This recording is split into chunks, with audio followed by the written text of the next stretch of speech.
Melasma treatment after care নিয়ে কথা বলবো। এক নম্বরে যে কথাটা মনে রাখতে হবে যে মেস্তার চিকিৎসা এইটা প্রচুর ধৈর্যের পরিচয় দিতে হবে। এটা 1-2 দিনের বিষয় না। আপনি আপনার ডক্টর যেভাবে বলেছে লং টার্ম ডক্টরের আন্ডারে থেকে প্রতি মাসে একবার করে ফলো আপে থাকতে হবে। দ্বিতীয়ত আপনার ডক্টর যে মেডিসিন আপনাকে ইউজ করতে বলেছে সেগুলো ঠিকঠাক প্রত্যেক দিন নিয়ম করে ইউজ করতে হবে। হুট করে ফ্রাস্ট্রেটেড হয়ে বন্ধ করা যাবে না এবং নিজে ইচ্ছাকৃতভাবে অনলাইন কোনো ক্রিম যেগুলোর মধ্যে অতিরিক্ত স্টেরয়েড বা মার্কারি আছে এই ধরনের ক্রিম ব্যবহার করা একদমই যাবে না।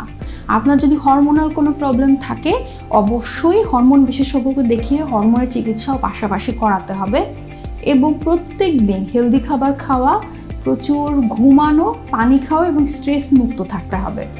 লাস্ট নট দ্য লিস্ট সেটা হচ্ছে যে আপনার অবশ্যই সানব্লক প্রত্যেক দিন ব্যবহার করতে হবে এবং যদি আপনি বাইরে যান তাহলে দিনে 2 থেকে 3 বার অ্যাপ্লাই করতে হবে। সাথে ময়শ্চারাইজার লাগানোর কথা ভোলা যাবে না এবং যেটা কড়া রোদ অর্থাৎ সকাল 10টা থেকে বিকাল 5টা পর্যন্ত যে রোদটা পাই সেই রোদটা অবশ্যই অ্যাভয়েড করতে হবে।